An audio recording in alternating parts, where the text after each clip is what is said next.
Hello friends. तो आज आम बनैबा तोरुड़ा भजा। तो तोरुड़ा भजा में आमको सामग्री दरकार तोरुड़ा आलू आउ पियाज। तो आज मामा तोरुड़ा भजा बनैबे। तो चलतु शुरू करी। तो प्रथम आम तोरुड़ा को काटिबा।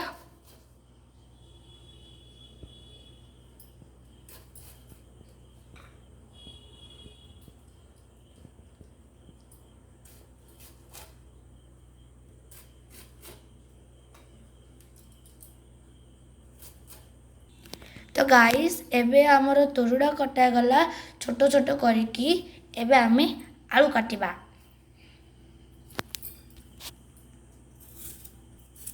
आलूर भल भाव चोपा छड़ेबा। पुणी ताकू छोट छोट पीस रे काटिबा।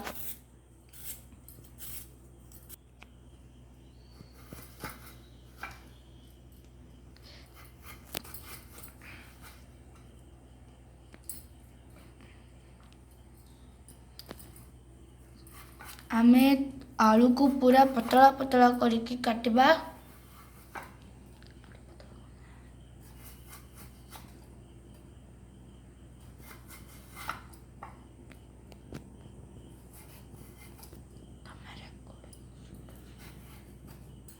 तो गाइस एबे हमें आलू को छोट छोट कर काटी देचे। एबे हमें पियाज काटिबा। पियाज रो ऊपर पार्ट रो जो चोपाड़ा अच्छे सेटा को प्रथम हमें काटी छड़ेबा। तब जाके पियाज को काटिबा।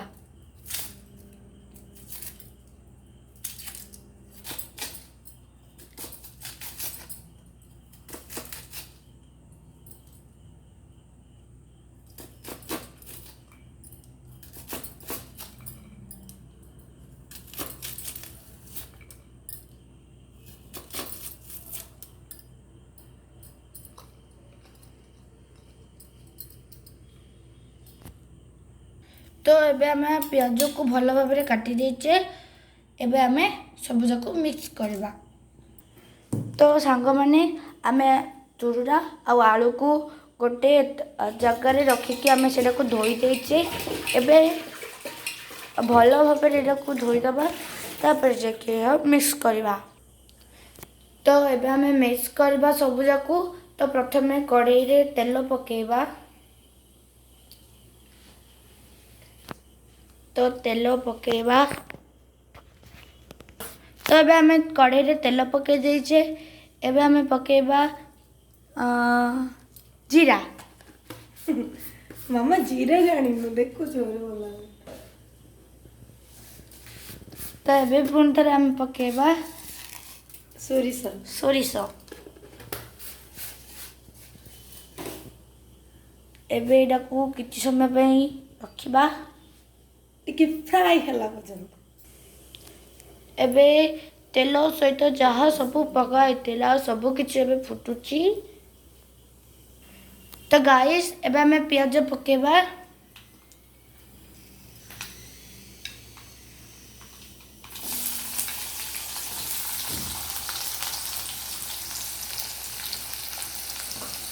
तो एबे प्याज पके देचे। एटा को एबे घांटीबा।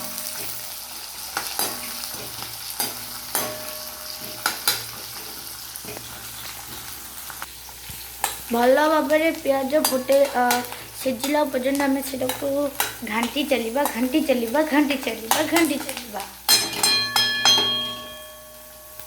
मामा तुम को सब रांधिल साउंड कर।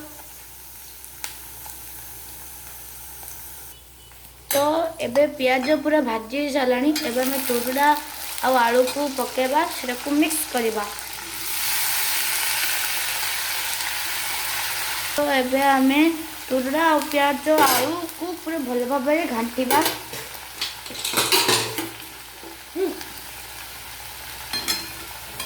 मु भी टिके ट्राई करे।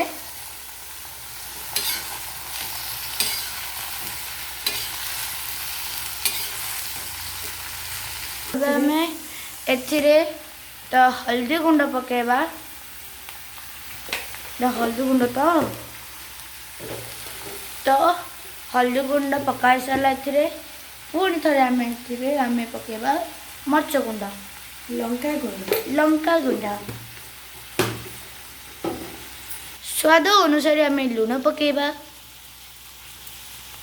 बाप रे बाप এটা पूरा रंगीन रंगीन देखा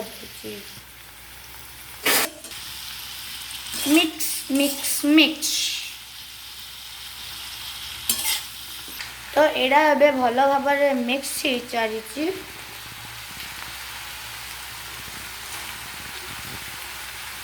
तो एबे एथिरे गरम मसला देकी टिके समय घोड़े दबा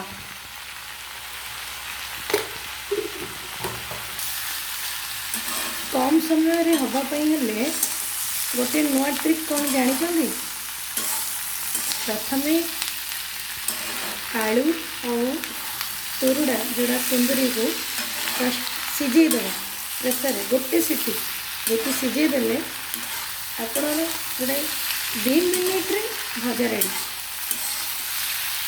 देखो केते बढ़िया होती कहबो सिझा हो प्रथम मैं सिझे देसी यहाँ भी ट्रिक आप जानी था